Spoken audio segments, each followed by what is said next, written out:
Have you seen this? If you tried to make a movie parody of the 90s, you wouldn't get half as close as the Dayglow rollerblading cyber assault on the senses as Max Knight, Ultra Spy.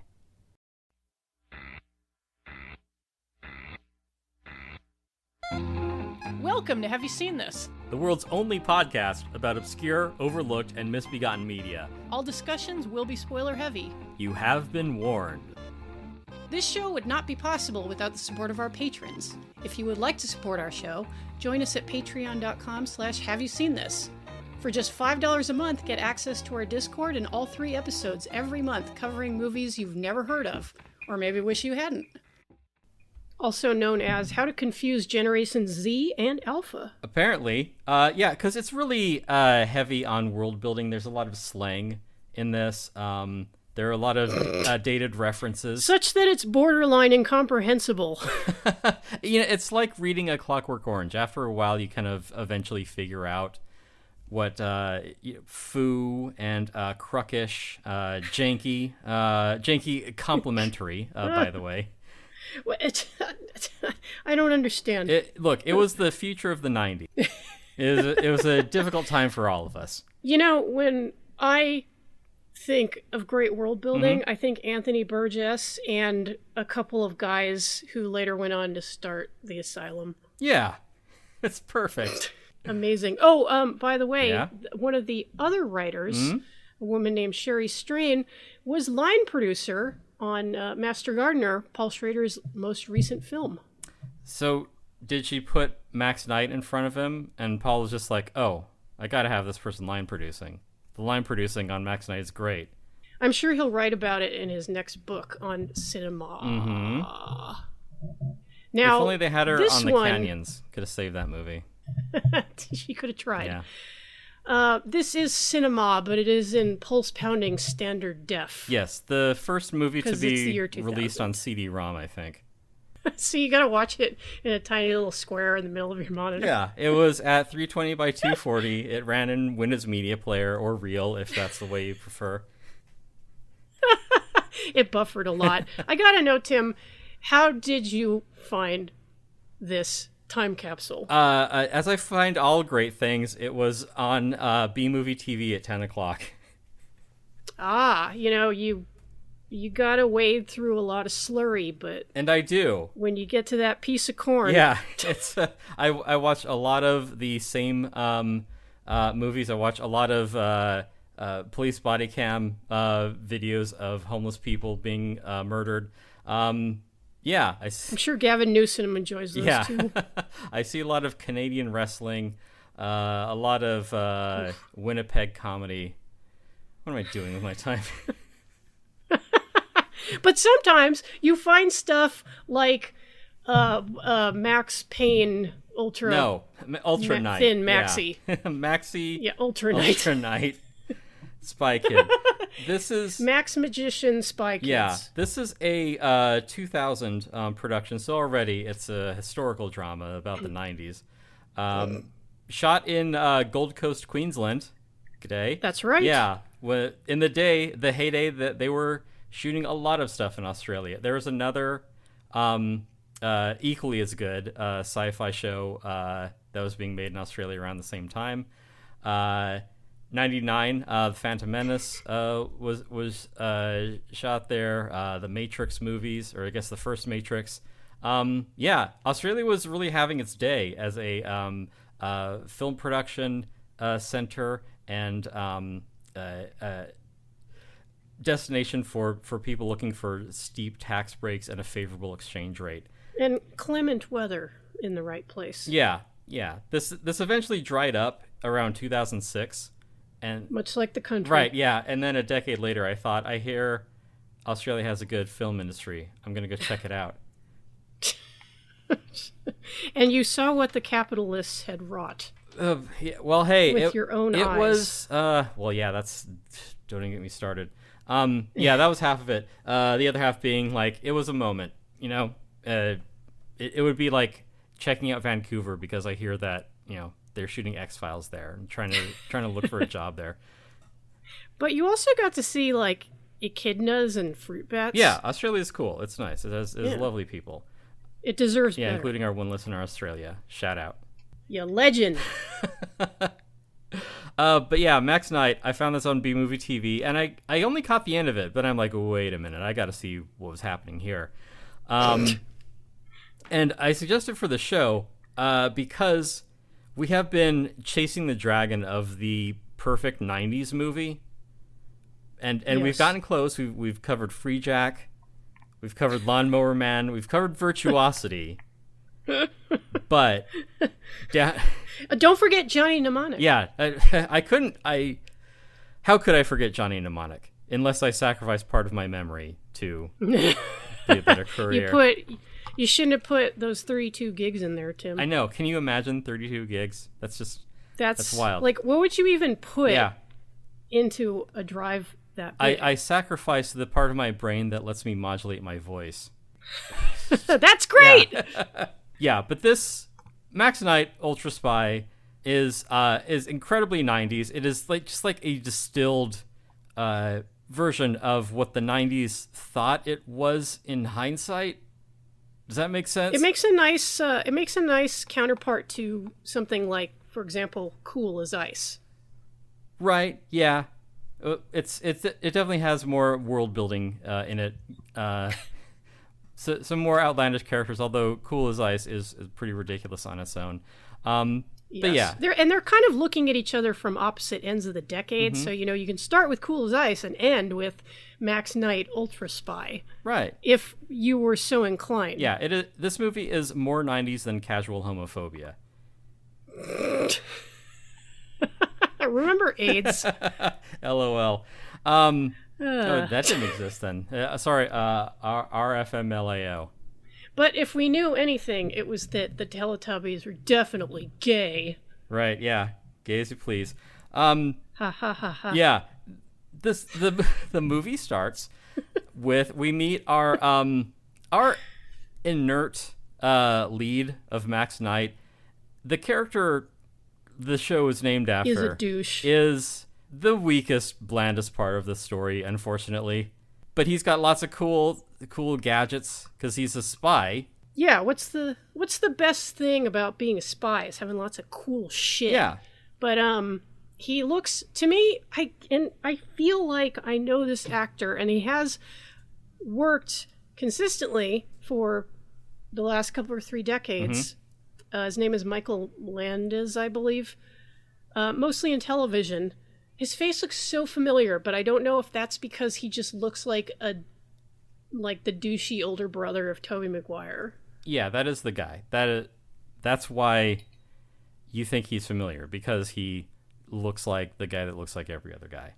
Which isn't great for the story, because he's kind of a background player in his own story.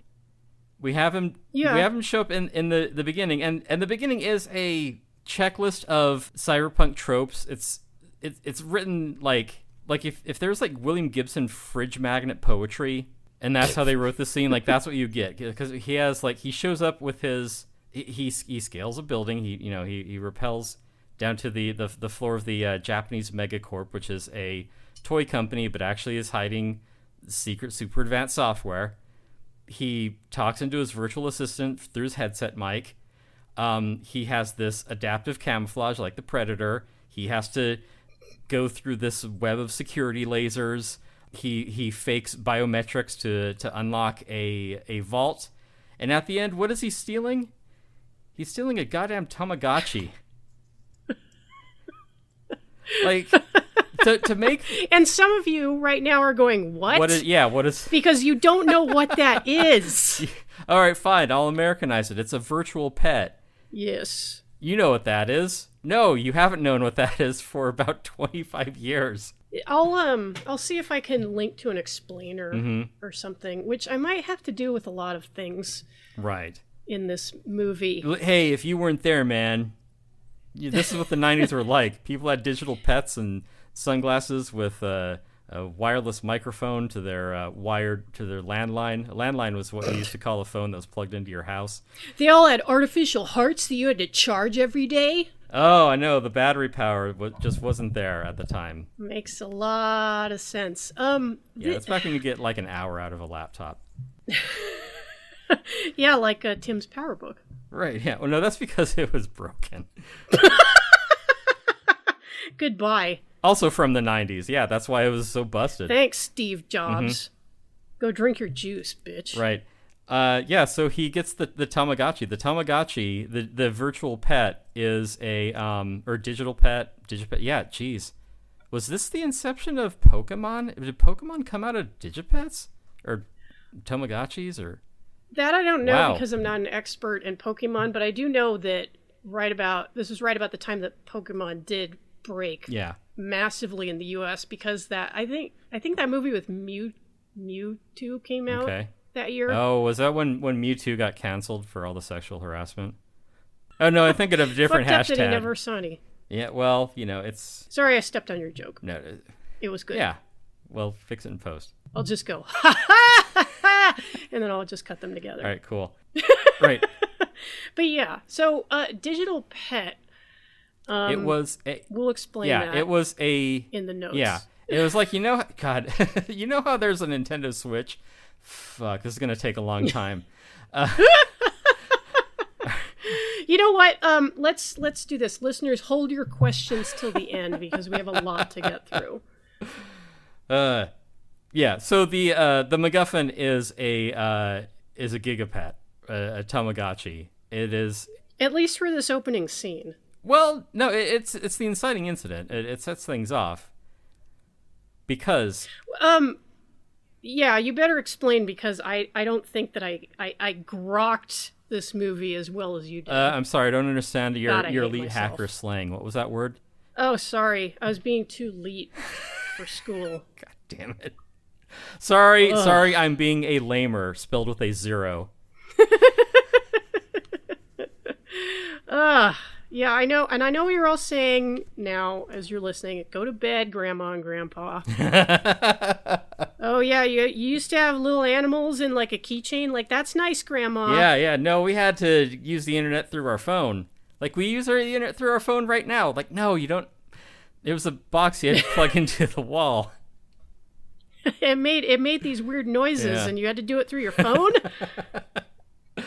What a beautiful picture of the 90s this was.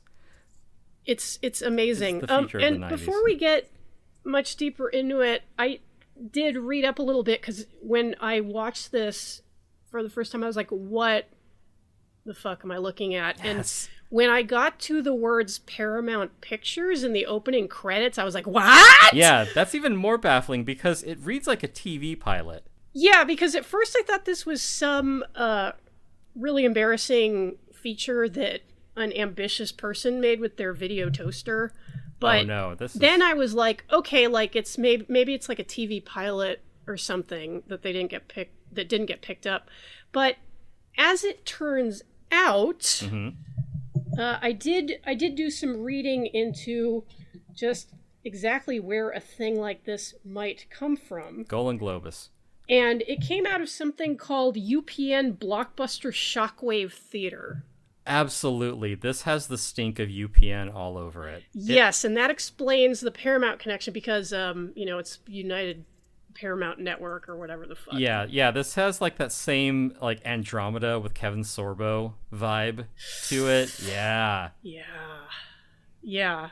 Like too cheap for even the Sci-Fi Channel. Yeah. And I mean, Farscape got along on charm, and they did what they could with the budget they had. Like it is a very scrappy sci-fi show. It isn't like They did it.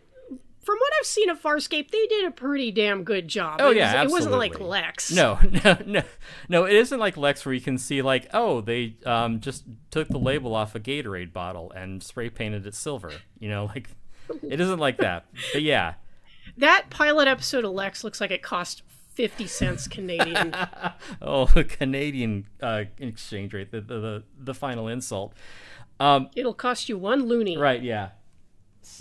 So yeah, Farscape did well with what they had.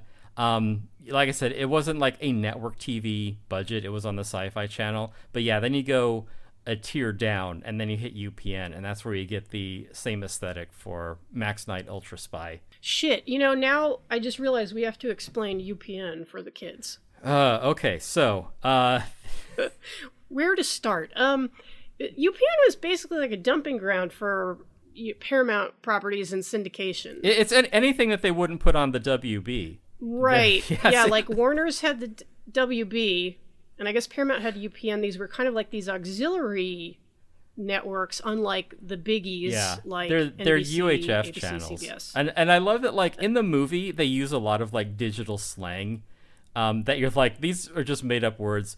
I have no idea what they're talking about, and I can only guess it from context. But so far we have mentioned Tamagotchi, UPN, the WB network, modems, and just like no one knows what the fuck you're talking about. Oh God, I feel so old. Yeah. So yeah, UPN and WB they merged eventually, as I recall, and I believe then they merged into oblivion. They became one with the cosmos. Yeah, those were like UHF channels when you outside of like ABC, NBC, CBS, Fox. Yeah, but UPN was where you could go to see like reruns of Star Trek Voyager in syndication. Mm-hmm. They had their original series, but it was kind of second run shit. I'm grasping at straws here because I didn't really watch a hell of a lot of UPN. Most people didn't. I mean, we had cable at my house. So well, we didn't get the signal for UPN where I live, so. I mean, you weren't missing much. Right, yeah. I didn't miss anything. Because there was a lot of schlock like this, and I guess they had a block of time called the, what was that again, Jen? Why, it was called the UPN Blockbuster Shockwave Theater, which was part of Paramount's partnership with Blockbuster Video. I'll link to an explanation of that in the show notes. I guess it was. Is that like space... Redbox? Oh, wait a minute. The technology is simply moving too fast. I can't keep up. Paramount had this agreement with Blockbuster that they would produce these TV movies and broadcast them, but then Blockbuster would get first dibs on them to put in their rental spaces, I guess. And with barn burners like this... Look, we only have so much budget. Right. So, you have stuff like Max Knight Ultra Spy, which is available on the Internet Archive, which is how I watched it. Yeah. I'll link that as well, because you simply must experience this. It is. I dropped it in the Discord for the podcast, which if you are not subscribed to the show at the $5 level and up, maybe you don't know about it. But if you join us there, you get little extra treats like me dropping the link to the movie like a couple days beforehand. Yeah, we had and our listeners were stunned. Yes. We had some discussion about that. Yes, it was very fun. And this movie is very fun, albeit not good. No, yeah, it holds your attention, which, I mean, that speaks better than, like Centurion, made for what, $7 million? Right. That it, to its credit, yeah, it does hold your attention, even if you're like, what the hell? And it also really does encapsulate a certain era. Yeah, maybe that's part of it. Like, it is interesting as a time capsule of what the past thought of the future. Right. And lots of laughs in that respect. Mm-hmm. But, yeah, I think where I got stuck, Tim, and I did get stuck a few times, was how the Tamagotchi, like, kicks off the plot exactly. I don't remember if it figures into the rest of the story. Okay, look, for whatever reason, see Max Knight, he's a super spy. Ultra spy, sorry. I didn't mean to insult him. That means he's ultra absorbent. Right, yeah. He's an ultra spy, and for whatever reason is how this plot got started. He is tasked with stealing this Digipet, this Tamagotchi. from a very secure location. And when he gets it, he makes a copy of it. And he has his virtual assistant, who sounds lifelike, but also is kind of full of shit and just repeats empty phrases to him. So again, Max Knight, kind of ahead of its time here. But what happens when she scans the circuitry, the circuit boards of the electronics in the digital device? See, I'm throwing a lot of buzzwords at you. Claire, his AI... I hope you're not too confused, audience. Yeah. Claire, his AI assistant, finds that this Tamagotchi has... It's modeled after a neuroencephalograph. It is as fast as a human brain with a power of calculating up to 1,000 decabytes per second. Decabytes is... I can't even conceive that. Decabytes has got to be... That's a new one to me because it's not one of the terms for denominations. It's mega, giga, tera, peta, exa, zeta, yada. Deca's not in there. unless they mean like kilobytes or... Maybe it's like one bigger than the biggest. Decibytes? It can process tens of bytes per second. You got me, Tim. My elite hacking days are well behind me. Yeah. So 1,000 decabytes is 10K. So wow. Yeah. That's fast. As fast as a human brain. The fastest computer in the world, Jen. I don't know if you know that. Fuck. Yeah. Which also, not true. Computers are faster than people. Cats are faster than people. That's right, because there is a line later in the movie where the villain says the human mind is the fastest processor in the world, or something like that. And I was like, I don't think that's true. Yeah, absolutely not true, but it doesn't matter. Because she said 1,000 decabytes per second. You're like, holy shit, 1,000. Yeah, let's just assume going forward that that's like fast. Yeah, that is as fast as they measure human brain power in. Yes. That's why they don't use a computer term, because it's different. It's apples and oranges. It's Apple computers and oranges. So this is like a big deal. Right, yeah.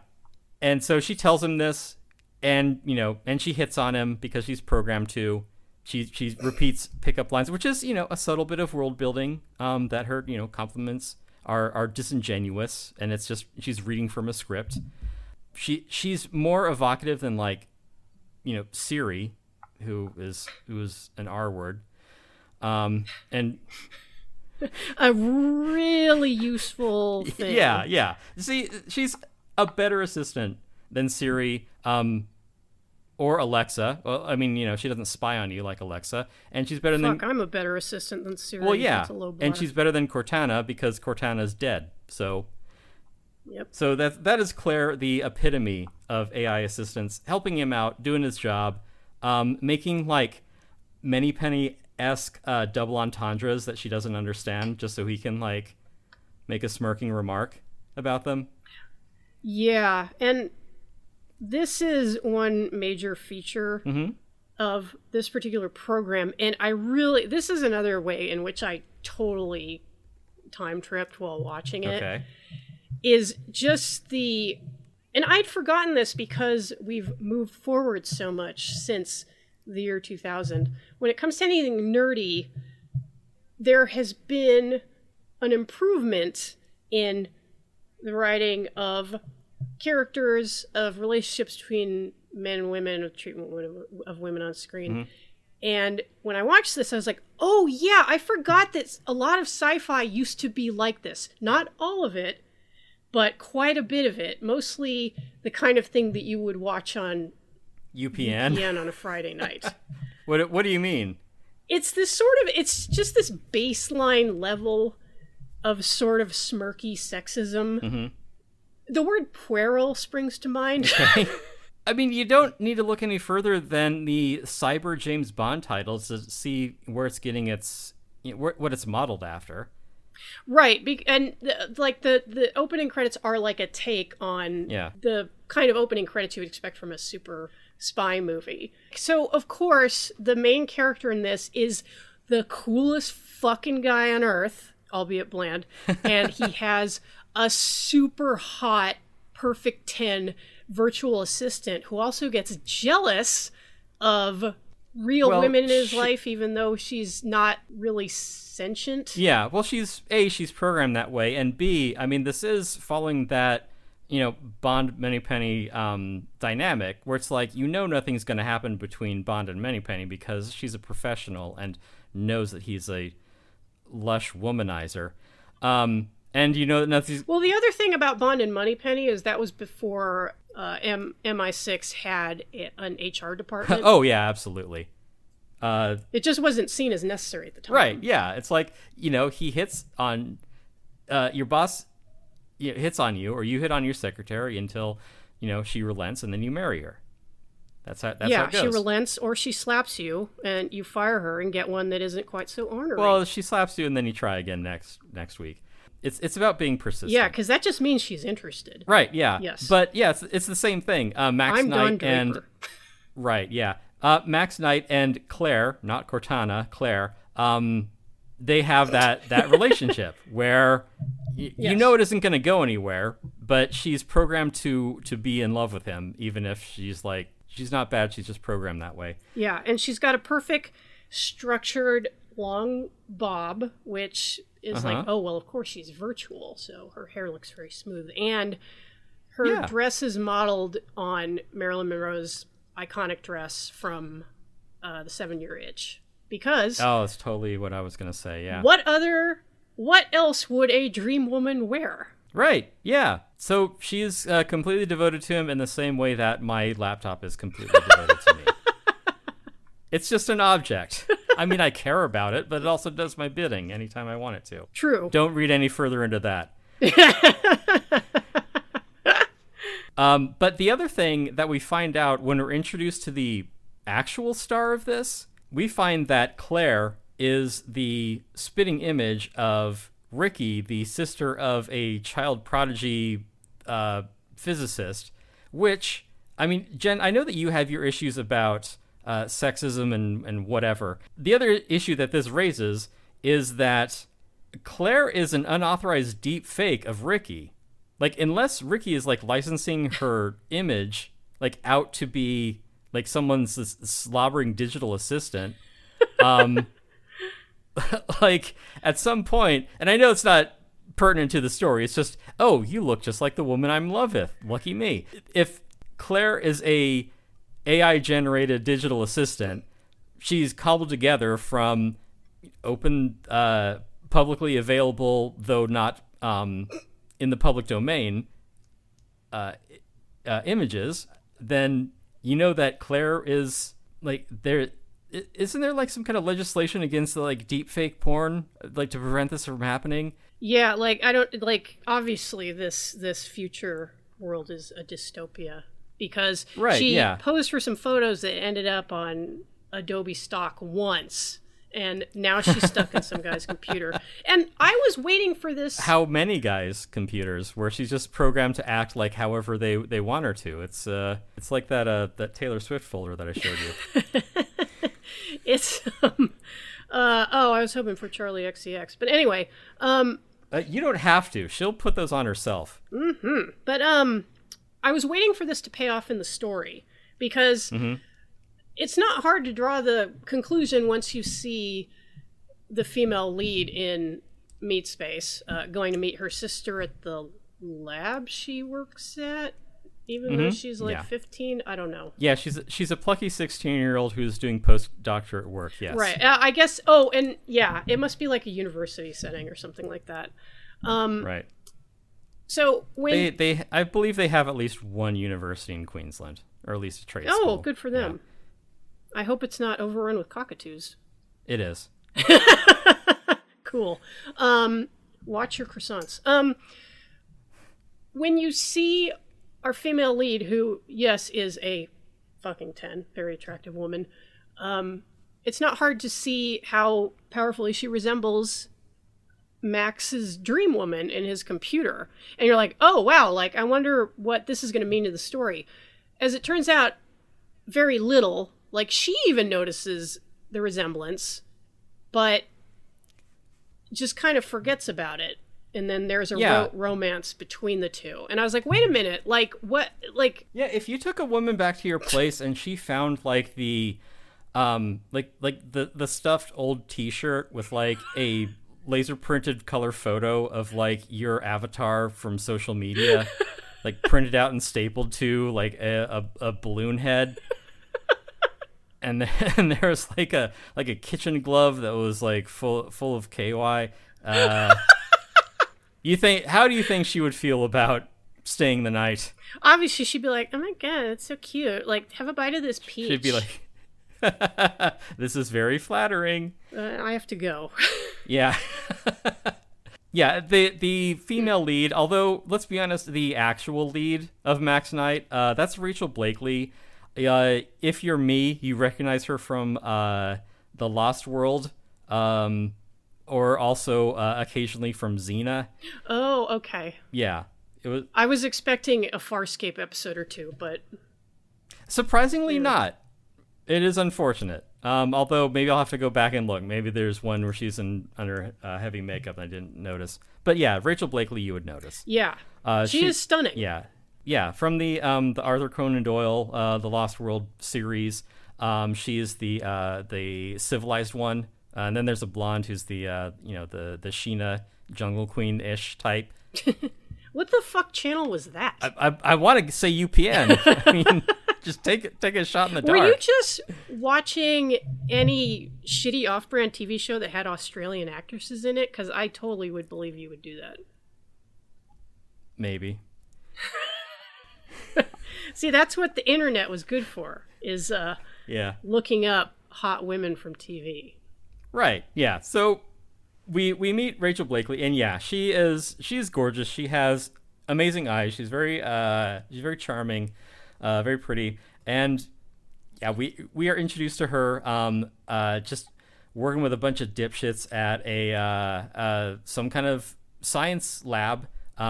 We find out that she's the sister of Lindsay. Lindsay is a 16-year-old prodigy on the verge of discovering a new element, which again, just digging through the sci-fi tropes, just pulling them out of a hat.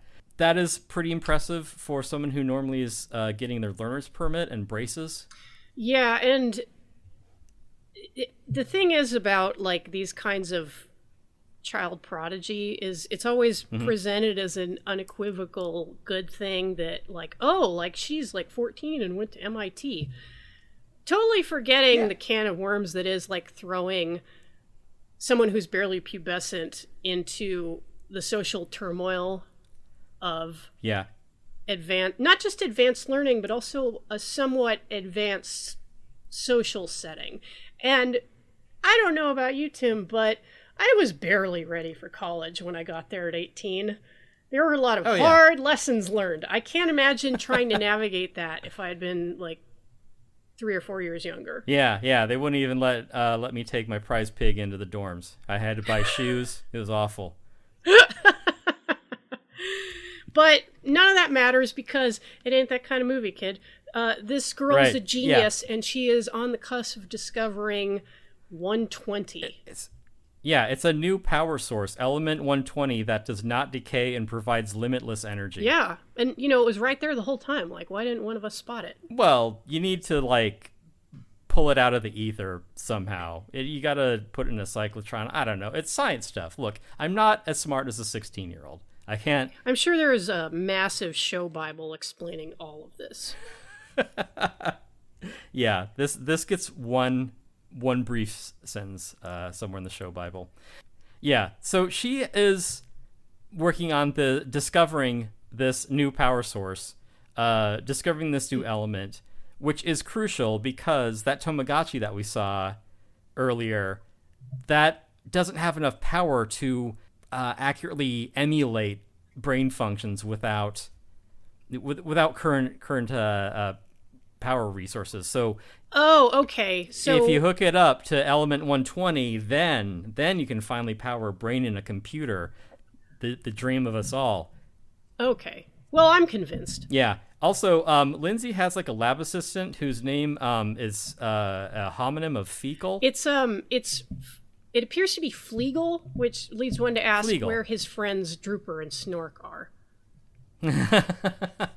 Anyway, you thought it was bad that Max Knight was like, he had a weird like a pseudo-sexual relationship with his virtual assistant.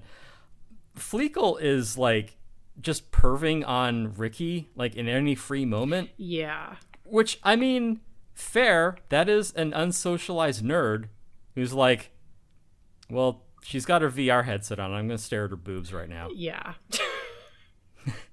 Because she does have to put a VR headset on because it's the future, and a VR headset is just within arm's reach wherever you go. Yes, and we're all salivating for that, let me tell you. Yeah, but I'm getting ahead of myself. This Element 120, this new amazing power source, someone wants it. We haven't met who it is, but... Oh, God. We do have Lindsay just skateboarding off because, hey... She's a teen! It's the future. Yeah. She skateboards off to, her next symposium. She's got to publish more research or whatever. She gets accosted by this trio of what the movie describes as evil Spice Girls.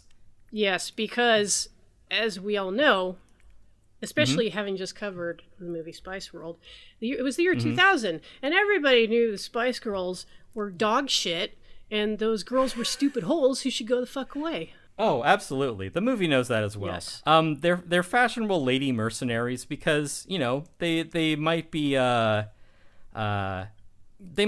girls, but they're still girls. Yes. So they've got their thing going on. Also, you'll notice what Lindsay says when the leader of the evil Spice Girls, Tyler, grabs her. She screams, "Help, lesbian rapist!" The worst kind of rapist. Oh, I know. But she's able to escape. They give pursuit on rollerblades. And anytime that Tyler is introduced, there's like this cougar sound. Yeah, which, bless you, movie, for doing that. Hey, I make the same noise. Yeah. All right? That was the point where I'm like, is this for teenagers? Is this movie for teens? No, there's actually a significant difference, Tim. This was not made for or written by teenagers. It was made for and written by grotesquely immature adults. Oh, okay. Well, shame. Lindsay's kidnapped. Ricky has to ask Fleagle for help. Oh, God. And he again, him being an unsocial nerd and kind of a perv, he lives in a storage closet of outdated computer gear. Yeah, he lives in a pile of his old cum socks. He is an admin of movie details, so respect where it's due. Yo, this man is keeping your Dropbox account up and running, so show him some respect. Yeah, exactly. That kid's a millionaire now. Oh. Why, did he lose it all on meme stocks or... Too much time on r/Wall Street. Yes. Yeah. So she tells Fleagle, "Hey, Lindsay's been kidnapped. The cops don't know what to do. She's in the clutches of three dashing lesbians. But Fleagle has a lead for her, and it was established in the opening heist. He hands her the business card for Max Knight Ultra Spy. But. It's not just a business card. It is a PCMCIA card, which listeners head to Wikipedia. Is that a real thing? God, Jen, yes. I'm of sorry. Course. My PowerBook 3400 had 2 PCMCIA slots. One of them you could run video through. And yes, I had a capture card, so I could capture standard definition stills of VH1's pop-up video. I'm sorry, Tim, but there's a lot in this movie that I don't grok. But yeah, in the context of the time, having a card that is a PCMCIA card is kind of a flex. It's like, instead of giving out your phone number, you just give people a phone. Damn, he must be rolling in money if he can just hand those things out. Oh yeah, absolutely. That's what he's doing. Because I mean, his retainer is like 1.5 million. He says. Right. But Yeah. he'll waive it for a pretty face. Yeah, for a pretty face who looks like his the digital slave that he has at home. Just like a real private dick. Yeah, yeah. So this PCMCIA card, which is not the actual name, PCMCIA is the name of the standards body that created the spec for the PC card. I hope you're all taking notes, because I'm not. Yeah. Well, yeah, don't embarrass yourself at your next VC fundraiser by calling it a PCMCIA card. Although it'll be forgiven because, it's like literally, it transcends its actual meaning where people go, oh, that's what that is. It's a PC card. Well, the next time I'm at the Vintage Computer Fair. Oh, yeah. Oh, I'm sure that, yeah, if you wanted to get like, 802.11a wireless networking on your iBook, I'm sure someone there would be happy to sell you one for like $5. How much did you pay for that Conker's Bad Fur Day sequel? I'd rather not get into it. Anyway, sorry. Yeah. Well, we're not talking about old. What the fuck platform was that game for? No, we are talking about old stuff. We're talking about the 90s. Oh, shit, yeah. Well, the year 2000, which technically was still the 90s, spiritually. Right, yeah. It was well into the 90s until third quarter 2001. God, this came out after The Matrix. That's hilarious. Well, yeah. I mean, it was like, hey, we got to ride those coattails. They probably made it, like, 3 weeks after Matrix came out, and they made it in less than a week. I'm sure it was a script sitting in like the UPN kids slush pile that someone dug through it and they're like, we need a Matrix. Find me a Matrix. And they're like, Max Knight also fine. We're shooting stars end of the week. Find me a lead. Someone call Rachel Blakely. I don't understand it, but it's what the kids seem to want. Right, yeah. Then that's how it got made. They want the Pokemans and the Tamagotchis. And the PMCIA cards. PCMCIA card. Come on. I'm learning. It rolls off the tongue. Yes. Well, that's the thing. It's like, hey, it was a standard, but like it was a memory card and it was an expansion card. That's so fucking cool. Yeah, isn't it? Like you could put a modem in there. You could put Wi-Fi, so like you can take your laptop like all around your dorm and still get an internet connection most of the time. You could put your digital slave in there. Yeah, you put your digital slave in there. You could capture S-video, a standard definition. They were useful for the time, and the funny thing is that, all bad ideas come around again. Remember when Apple made that trash can Power Mac? Yeah. The one that, you couldn't expand it? Yes. Because, how the fuck do I put a new video card in this piece of shit? And they're like, oh, don't worry, we'll make a new one. 8 years go by. Yeah, so the idea was that, oh shit, you can't put any better graphics cards into this piece of shit Power Mac. But we can have like a breakout box that connects through whatever LimeWire, whatever the fuck they call it, Thunderbolt. One of their ever like evolving list of quote unquote standardized ports. So yeah, you could plug Thunderbolt into like an expansion, like a breakout box, and then put the card in the breakout box, and then like this never panned out. Like Apple didn't follow up, and no one else did it too, because they're like, we'll just wait for you to make a normal ass computer again. But yeah, so that was basing the analogy on a defunct bad idea from 10 years ago. That's what PCMCA cards were about. Just like, Tim, you fucking lost us. We have no idea what you're talking about. I grok the you, idea bro. Yeah. Anything, because a computer at the time, it was it was a hard drive, it was RAM, it was a processor, and like that was it. So yeah, if you wanted any additional functionality, in like your laptop, you could just put like a modem card into it. A PC card would provide that additional functionality. And this guy's just giving them away like a business card, just like a piece of cardboard with some lettering on it. He's just giving them out. That's fucking rich. Yeah, that's how much of a flex this guy is. So she calls him on the computer that Flegel sets up, and while he stares at her breasts. Yeah. And she calls him in VR. So she's got to put a VR helmet on because it's the future. And she kind of gets blown off by his digital assistant who looks just like her and just kind of is annoyed. Because, he's Max Knight. He doesn't take everyone seriously. He doesn't just he speak to any trash off the digital street. Right, yeah. People who got his card. So they just kind of blow her off, and so she's like, all right, well, the fuck this Max Knight guy. But they do some snooping on her. She has she's 26. She's nearly perfect. She's a graduate of like CSU Monterey Bay or something with like a degree in PE, which is a big step down from her quantum physicist 16-year-old sister.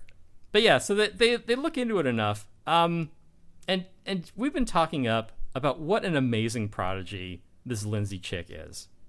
A quantum physicist at 16, discovering new elements. She makes Madame Curie look like Paris Hilton, right? But she is actually a fucking lazy slouch. 16 and still doing research. She's been abducted by Zachary Kahn, who got his PhD from MIT, I think studying PCMCA cards, at age 9. Damn. He solved Y2K. Oh, that's who did AI. That. Yeah. He developed AI for the Department of Defense. Fucking Fed. He's a musician, and he is a huge douchebag with frosted tips and a soul patch. Yeah, he looks like a guy that Lou Pearlman would have fucked from a failed boy band. Yeah, Lou Pearlman has just the worst taste. He was a guy who created a lot of boy bands, but did it mainly to access young man flesh. Yeah, well, hey, I mean, you do what you love. One of our listeners on the Discord, if you choose to join us, pointed out that he has a Lazy Town villain energy. He absolutely does. Yeah, I can't describe it any better than that. Zachary Kahn, if that name doesn't sound evil enough, Zachary. I mean, it's the name you give to a Lego maniac, for fuck's sake. He or a is pedophile. Squatting. Right, he is squatting in a derelict surplus nuclear power plant. As one does. Because there's free radicals, there's free energy, everything's free here. He likes getting a free lunch off the government, which is an interesting character trait that is expanded upon, and I should really devote most of this episode to. And they're listening to the New Radicals. Yes. Yeah, so you think Lindsay's hot shit doing postdoc work at 16. This guy's he's got her beat by 7 years. And also, he is immensely annoying. He is loathsome. And right, yeah. If he weren't already loathsome enough in his lavender confetti dot metallic fabric jacket and his shitty hair and his shitty piercings. Right, yeah. Nose piercing, eyebrow piercing, like he's like he just walked off a Prodigy video. He also proceeds to ooze all over this teenage girl, played, by the way, by a 15-year-old actress. Mm-hmm. And I was like... Oh, so she's playing old for her age. I was like, wow, that is... this wouldn't get made today, thankfully. He's got very, like dollar store Jamie Kennedy kind of... Dollar store Jamie Kennedy. Right, yeah. Wow. Sorry. I know that's actual Jamie Kennedy, but you understand the comparison. Well, there at one point, Jamie Kennedy was like a thing, so... Yeah. So. I mean, they whatever garbage they were putting on MTV, when they stopped showing music videos, man. Whoa. Yeah, I'm sure he got a show. I don't know. He can cry into his big pile of money. But we'll put a link to who Jamie Kennedy is in the show notes. Son of a bitch, we're so irrelevant. Well, that's why we have a podcast, Tim. Yeah. This has been two old people talking about movies you've never heard of. And our 5 or 10 listeners are like, we know. Yeah. You think there's a wheelchair ramp to like the balcony for Siskel and Ebert? Is that what we need? That's what we need. Yeah, so Zach is an interesting character in this, and I would like to take a huge digression from the movie, if I may. Another one. To yeah, it's not just about Australia. This is actually relevant to the movie. Okay, pitch me. All right, so Zach is the villain of this, but as if we haven't already lost you with talk of Tamagotchis and bandwidth and modems and cell phones, Zach is may I call you Zach? Zach is a product of his time, but he is sort of unironically prefiguring the decline and negative freedom of the internet, because he does explicitly state, information is no longer controlled by corporations, but information is free on the internet. But in this speech that he gives, he also explains how, and again, regrettably, to quote Firefly, there's a plot point where they're like, oh, we'll just do this and we'll cut out the middleman. And the rejoinder is, well, most people in the system are middlemen and they generally don't like being cut out. Mm-hmm. The situation is, once the internet rose up and everyone is able to post whatever they want, and they can post news and, I know you're already ahead of me, misinformation as they please, the corporations that control media would not like to be cut out of that. They want to retain control of it, and they're kind of souring the internet. And I would like to invoke the Telecommunications Act of the Clinton administration from 1996. Zach goes on a rant where he says, how do you control ideas when everyone has unlimited access? He mentions the V chip, which was a thing, mm-hmm. TV ratings that used to not be a thing, Net Nanny for basically censoring the internet on a per user level. And I'm like, God damn it, he's right. He's basically reacting to the conservative Democrat government of the 90s, like the Clinton administration. He's reacting to Tipper Gore and the PMRC kind of conservative cultural climate of the late 90s. Mm-hmm. PMRC is not a memory stick that you plug into your laptop. It is the Parents Music Resource Center. Yes, thank similar. you. Yeah, they are the reason that CDs say parental advisory explicit lyrics. And thank God for that, because we've never had truant teens thereafter. It solved the problem of juvenile delinquency. Because right, the thing is that teens wouldn't have masturbated until they heard Prince's Darling Nikki. Right, yeah. Think of all the otherwise upstanding citizens who listen to one Frank Zappa album and turn into burnouts for the rest of their lives. The unfortunate thing, and I hate to give it to him, is that Zach has a point, because the Telecommunications Act of 96, it was business friendly, it was anti-obscenity, it facilitated media consolidation, it removed the cap on the number of radio stations that any one entity can own, Clear Channel. It was all packaged in the figurative, won't someone think of the children bludgeon that Tipper Gore was making use of, and what it ultimately did is it didn't solve any of the problems that it said it would go out to solve, but it did do a lot of work to undermine corporate regulations. That's how we have such a homogenized internet. That's why the internet is 5 websites now that you just kind of bounce around to. It presented an unworkable solution for what was basically an imaginary problem, and created a slew of actual, much more subtle,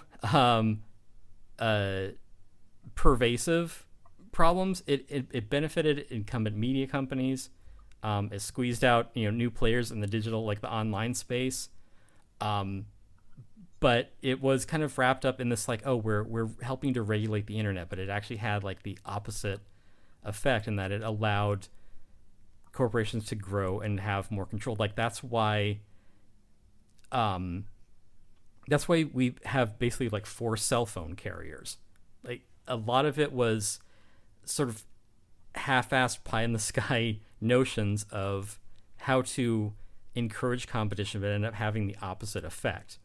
On top of that, it gave away a lot of broadcast radio bandwidth to rich corporations that didn't need a handout. It was based on the idea that, like, oh, if we help, if we incentivize network companies, if we basically, like, it's the same ideas behind trickle down economics. Like, if we deregulate them, we'll be more prosperous because they'll have, like, we'll be taking the guardrails off of their rapaciousness, and then they can grow and expand as much as they want, and that will cause innovation. It's like, no, they will, unfettered by regulations, consolidate and control more, provide the consumer less. Like, I'm sounding like Zach Kahn in the movie. Yes, to be clear, Tim is agreeing with the leering pedophile in this story. Yes, exactly. So, yeah, the Telecommunications Act, it was supposed to spur innovation. It stifled it. That's why we have 4 telecoms. Its lasting effects were, corporate welfare, media consolidation. If you even look to that, companies were incentivized to roll out high-speed internet. Like, they were given money to do that, and they just didn't fucking do it. And then the government's like, hey, you're going to build up broadband? And they're like, sorry. And the government's just like, all right, well, whatever. Net nanny, less so. I mean, it's nascent censorship. It just means, like, you can't, use certain words or go to certain websites, think certain thoughts, whatever. The V chip. Oh, man, I fucking hate the V chip. I don't even have time to explain it. Folks, he's so mad he can't put his thoughts together. Yeah, you're basically, you're paying an unnecessary fee to have a censorship chip put into your TV based on the idea that parents will actively moderate their children's viewing habits because they had put another like code into the signal of the shows to say, okay, this is rated G, this is rated M, whatever, this is rated SV, and then you can block out those codes. But then the people airing those are like, well, this kind of digs into our advertising, we don't want that. Nevertheless, V chips are still in TVs. They had an adoption rate of between 10 and 20%. Yeah, and the chilling effect was much the same as the NC-17 rating put in place by the MPAA at the time. It was supposed to, or it was sold as offering more freedom to filmmakers, but it just turned into the new X rating. Yeah.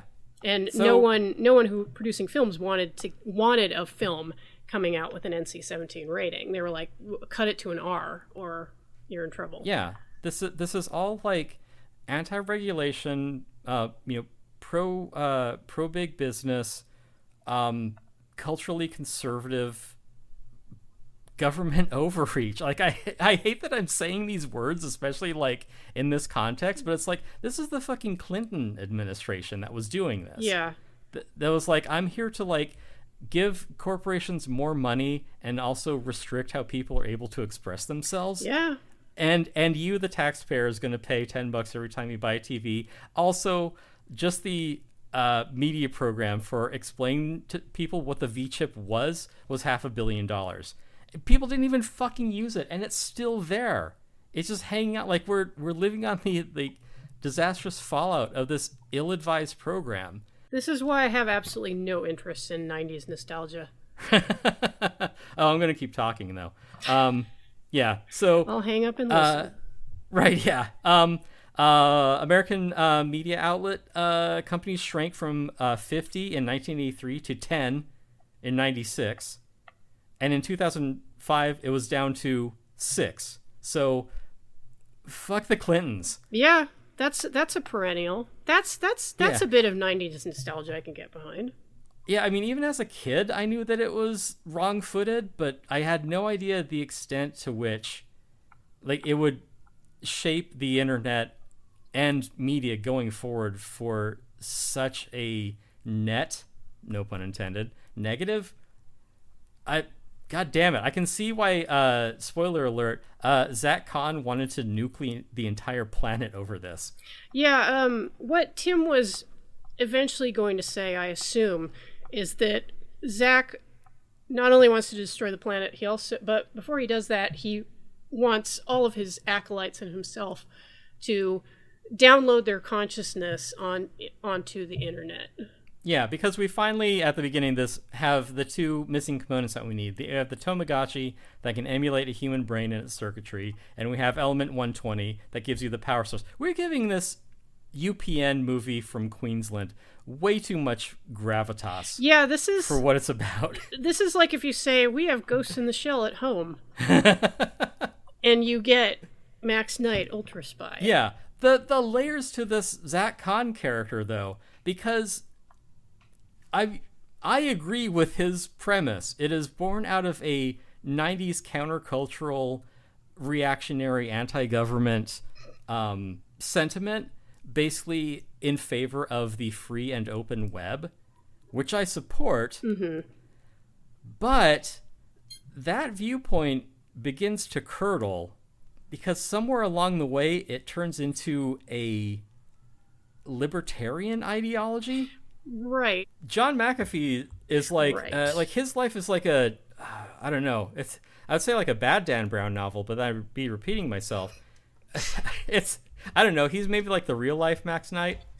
Ugh, yeah, yeah, God. See? Yeah, now you get it. Jesus Christ. Oh, man. Yeah. Oh, this movie isn't fun anymore. Yeah, and I mean, I don't mean to slander Richard Stallman, but, because, yeah, I mean, he is right. Like, at the end of the day, like, you know, say what you want about his personal hygiene. But, yeah, like, he has sort of staked his flag in the ground, and he's saying, like, these are my principles. I won't use anything that isn't completely open source. And I'm like, stick to your guns, man. Right. Because everyone else, like, not having such an extreme, nigh unworkable, inflexible set of principles, like, everyone else would just be like, yeah, accept terms and conditions, fine. Yeah, I'll upload these photos onto the social media site. I don't know what's going to happen to them. Wow, a programmer sticks to a very rigid set of rules. Refusing to alter them for any reason, often to the point of absurdity. Yeah, like a computer. I don't know. Like a human computer with a really fast processor. But no, actually this... Yeah, that's like, we're talking about 10 decabytes. I just realized that there's like... that, and of course, it isn't really there in the text, but looking back on this movie, watching it 24 years later, it's like, oh shit, like this inadvertently highlights a feature of... It's a bug, not a feature.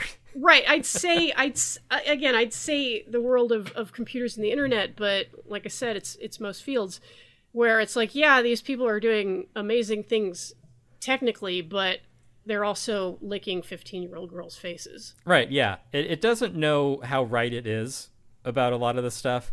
It's like that meme, like, worst person you know is right or whatever. Oh, I wouldn't say this is the worst person I know. I would much rather watch this movie than most of the movies that we've covered recently. I don't know. Like, I mean, yes, I agree with you. It's just that this particular character is so loathsome. Yeah, like, he's a big piece of shit. And, like, yes, he's the villain. Right. But he makes my skin crawl. Hey, what was I saying about, like, this sort of anti-government, pro-freedom, pro-autonomy mindset metastasizing into libertarianism? Of course he's trying to fuck a 15-year-old. Yeah, yes. Yep. You brought it all home, Tim. You're 100% right. Yeah. Yep. Yeah. All right. And well, thanks for listening. No, wait, I got more to say. Just a dial tone. You can listen to the rest of this episode in 4 times speed, by the way. Right, yeah. All right, I'll just read everything. Jesus Christ, we're at an hour and 10 minutes, and I don't think we've gotten 20 minutes into the movie. It's a very dense text, Jen. That's what I'm trying to explain to you. Should this be a fucking 2-part? No! God.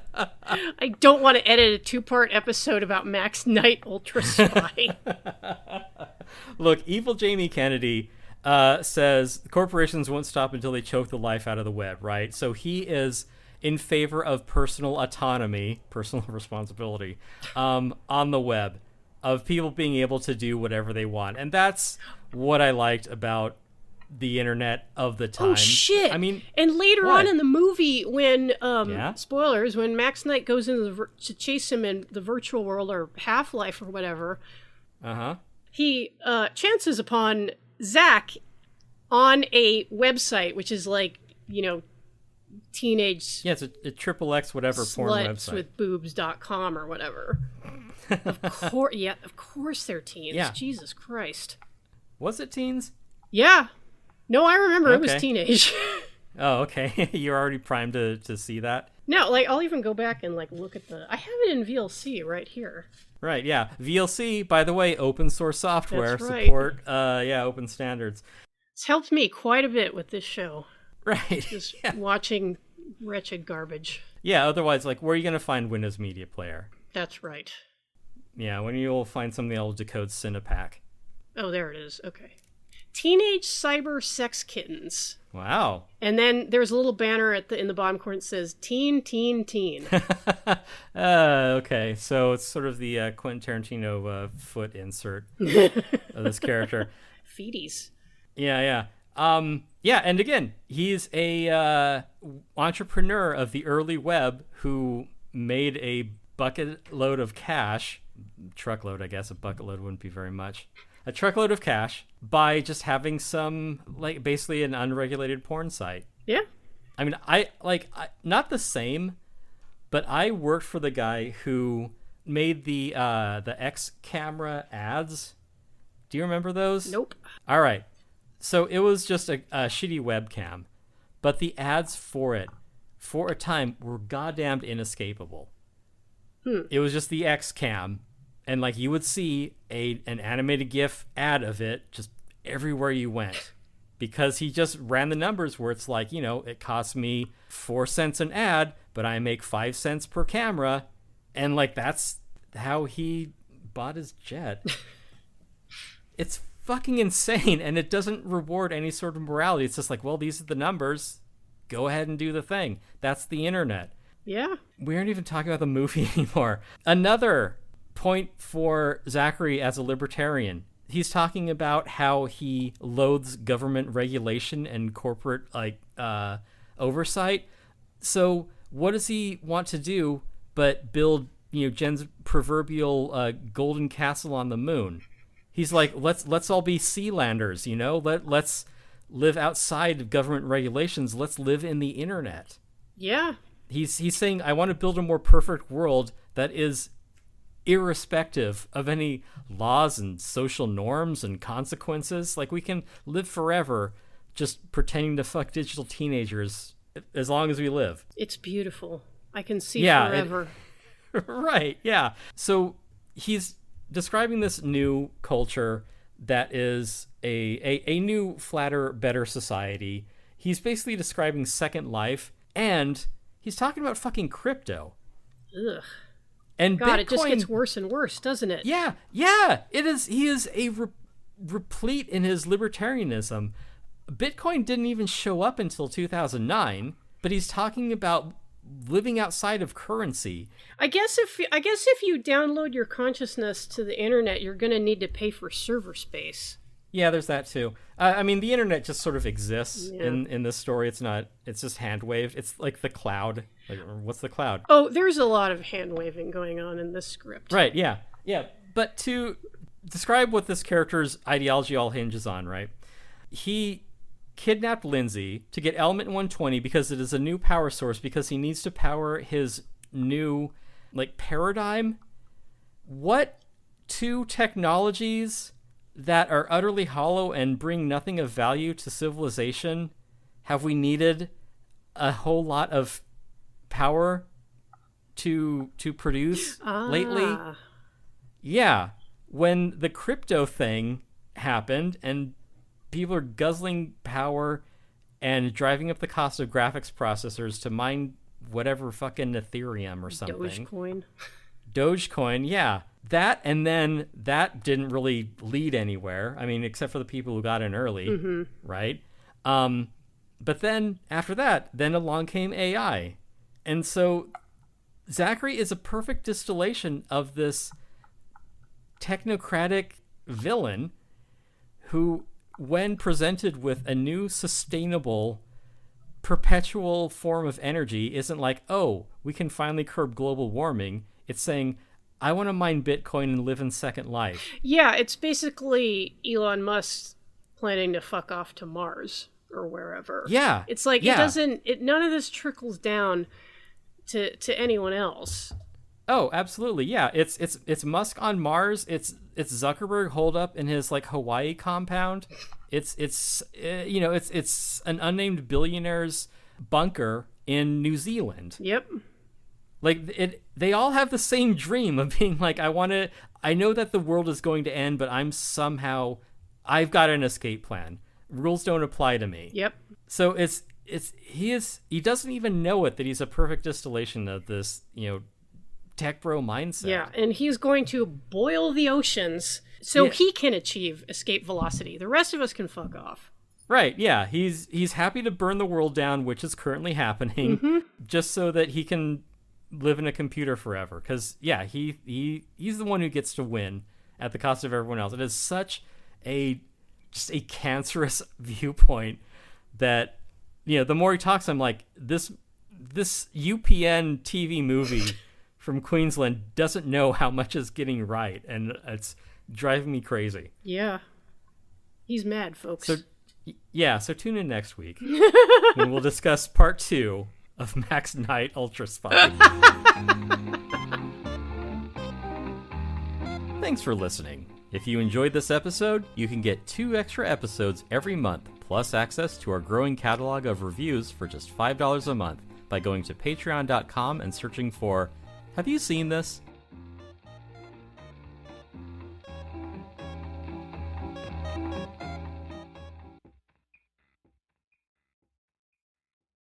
That's a lot of material. It is.